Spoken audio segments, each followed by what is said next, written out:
Hello అందరికీ. ఈరోజు Nifty 50లో ఇంకా బ్యాంక్ నిఫ్టీలో రెండిట్లోనే ట్రేడ్స్ గురించి మాట్లాడదాం, అనాలిసిస్ చేద్దాం. రేపటి గురించి, మండే గురించి. సో ఈ మూమెంట్ ఎలా ఉంటుంది, టార్గెట్ ఏమవుతుంది, ఇవన్నీ మాట్లాడుకుందాం. ఓకే, ఫస్ట్ నిఫ్టీ 50 గురించి మాట్లాడుకుందాం. ప్రజెంట్ మార్కెట్ అనేది కంప్లీట్గా బుల్లిష్లో ఉంది. ఓకే, అండ్ ఒక లోవర్ హైని బ్రేక్ చేసింది. సో చేంజ్ ఆఫ్ రేట్ అయింది. డే టైం ఫ్రేమ్లో బుల్లిష్ ట్రెండ్ కంటిన్యూ అవుతుంది. సో ఇప్పుడు మార్కెట్లో మన దగ్గర ఎక్స్ట్రీమ్ సప్లై ఏముంది, ఇది ఆల్ టైమ్ హై ఒకటే ఉంది అండ్ ఇది ఎక్స్ట్రీమ్ సప్లై. ఓకే, సో ఈ ఎక్స్ట్రీమ్ సప్లై ఇప్పుడు హోల్డ్ చేస్తుందా లేదనేది మనం చూద్దాం.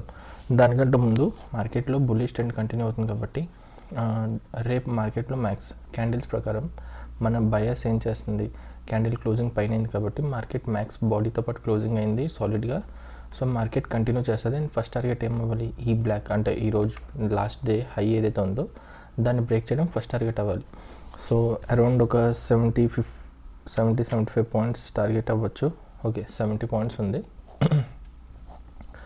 So max in case flat opening అయిందనుకోండి, టార్గెట్ ఫస్ట్ది అయితే ఇక్కడ అవ్వాలి అండ్ ఇక్కడ ఏమైనా డిమాండ్ ఉంటే లోవర్ టైం ఫ్రేమ్లో అక్కడి నుంచి హోల్డ్ చేసి కంటిన్యూ చేద్దాం. ఓకే, అండ్ ఇంకోటి డైరెక్ట్గా గ్యాప్ అప్ ఓపెన్ అయిందనుకోండి, ట్రేడ్ కంటిన్యూ చేయనియండి అండ్ ఆపరేటర్ లాస్ ఏదైతే కట్ అవ్వలేదు, అంటే ఎవ్రీడే ఎప్పుడైనా గ్యాప్ అప్ ఓపెన్ అయితే రియాక్షన్ కిందకు కొద్దిగా వచ్చి దాని తర్వాత మళ్ళీ ఏదైతే లాస్ట్ ఆర్డర్ ఫ్లో ఉంటుందో, ఇదంతా లాస్ట్ పాయింట్ కదా, ఇక్కడ లాస్ట్ సెల్లర్స్ ఎక్కడి నుంచి కదా సెల్లింగ్ చేశారు. సో ఈ పాయింట్ని ట్యాప్ చేసి మళ్ళీ కంటిన్యూ చేయొచ్చు.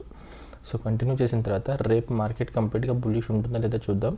ఎందుకంటే పైన ఒక సప్లై ఉంది. ఇన్ కేస్ మార్కెట్ ఇక్కడ హోల్డ్ చేసి మార్కెట్ కంటిన్యూ చేసి కింద క్లోజ్ అయితే మనం నెక్స్ట్ డేకి BTSTకి సెల్లింగ్ సైడ్ తీసుకుందాం అండ్ టార్గెట్ దాని కింద సైడ్ ఏమైనా ఫేర్ వాల్యూ గ్యాప్స్ ఉన్నా, అంటే ఒక స్ట్రక్చర్ బ్రేక్ అయింది కదా, ఒక లెగ్ ఆఫ్ స్ట్రక్చర్ బ్రేక్ అయిన తర్వాత మార్కెట్ ఎప్పుడు రీబ్యాలెన్సింగ్ చేసుకోవడానికి కిందకు వస్తుంది. లైక్ ఇక్కడ చూడండి, ఇది ఒక స్ట్రక్చర్, మార్కెట్ లెగ్ బ్రేక్ అయింది, రీబ్యాలెన్సింగ్ చేసుకుంది.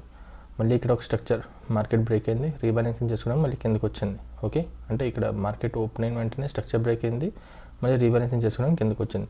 సేమ్ అదే విధంగా మార్కెట్ ఒక మేజర్ స్ట్రక్చర్ లెగ్ బ్రేక్ చేసింది. సో రీబ్యాలెన్సింగ్ చేసుకోవడానికి మనకి రావచ్చు. సో అది చూద్దాం మండే ఏమవుతుందని చెప్పి. నేను ఎవ్రీ వీక్ ఒక కంప్లీట్ ఒక ఆప్షన్ తీసుకుంటాను, దాన్ని హోల్డ్ చేస్తాను. సో ఆ వీక్లో టార్గెట్ రీచ్ అవుతుందా లేదా అనేది కూడా డిస్కస్ చేసుకుందాం. ఓకే, సో నేను ఇప్పుడు ప్రజెంట్ ఇది నా వాచ్ లిస్ట్లో నేను యాడ్ చేసుకున్న అంటే బుల్లిష్ ట్రెండ్ కాబట్టి నేను ఈ ఆప్షన్ వాల్యూ యాడ్ చేసుకున్నాను. 205 రూపీస్లో ఉంది, ఆల్మోస్ట్ 206 రూపీస్లో ఉంది. సో ఇది ప్రజెంట్ ఇది ఒకటిని అండ్ బ్యాంక్ నిఫ్టీలో ఒకటి, ఈ రెండు మంత్లీ ఎక్స్పైరీస్. ఓకే, సో ఇది మనం వీక్ టార్గెట్ రీచ్ అవుతుంది లేదనేది దాని గురించి డిస్కస్ చేసుకుందాం. సో ప్రజెంట్ ఈ వాల్యూ ఏదైతే ఉందో నేను ఒక ఇక్కడ దీంట్లో 70 పాయింట్స్ కాబట్టి ఇది ఒక అప్రాక్స్ 20 పాయింట్స్ అలాగే ఎక్స్పెక్ట్ చేస్తున్నాను. సో ఇది 225, 230 అలాగే నేను టార్గెట్ పెట్టుకుంటున్నాను దీనికి. సో ఇది నిఫ్టీ 50లో. ఇప్పుడు బ్యాంక్ నిఫ్టీలో మాట్లాడుకుందాం.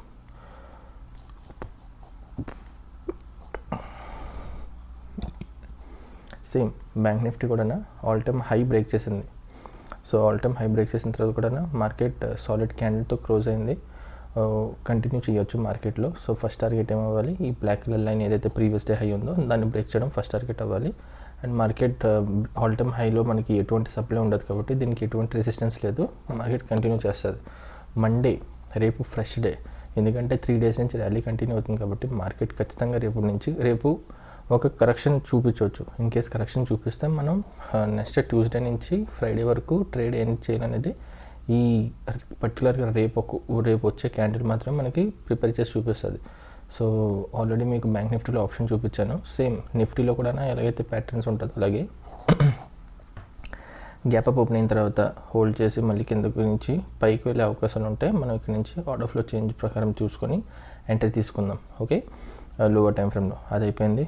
అండ్ ఎంట్రీ జస్ట్ ప్యాటర్న్ మీకు బయాస్ మాత్రమే చెప్తున్నాను. మార్కెట్లో రేపు బుల్లిష్ సైడ్ ఉంటుంది అని చెప్పి, అది ఎప్పటివరకు ఈ హై బ్రేక్ అయ్యే వరకు, ప్రీవియస్ డే హై బ్రేక్ అయ్యే వరకు, both Nifty and bank Nifty రెండిట్లోనే. అండ్ ఆప్షన్ 600 సమ్ అరౌండ్ ఒక కాల్ బై చేశాను. ఈ రెండు ఎందుకు, బయస్ మంది సెల్లింగ్ సైడ్ బయింగ్ సైడ్ ఉంది కాబట్టి నేను 2 కాల్ సైడే తీసుకున్నాను. సో అప్రాక్స్ ఇది కూడా నాకు తెలిసి 120-130 పాయింట్స్ ఎంతో చూపిస్తుంది టార్గెట్ అయితే. సో ఇన్ కేస్ BTST తీసుకునేటోళ్ళు అయితే ఇది 120 పాయింట్స్ చూపిస్తుంది. ఓకే, సో 120 పాయింట్స్ టార్గెట్ అయితే ఫస్ట్ వాళ్ళు BTSTలో బుక్ చేసుకోవచ్చు.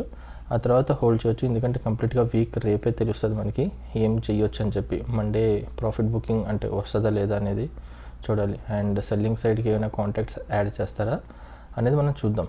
సో ఇదే ఈ రెండు bank Nifty and Nifty analysis. And రేపు నుంచి ఈ ఆప్షన్ తీసుకుంటే వీక్ ప్రకారం మన టార్గెట్ హిట్ అవుతుందో లేదో కూడా మాట్లాడుకుందాం. Okay, thank you.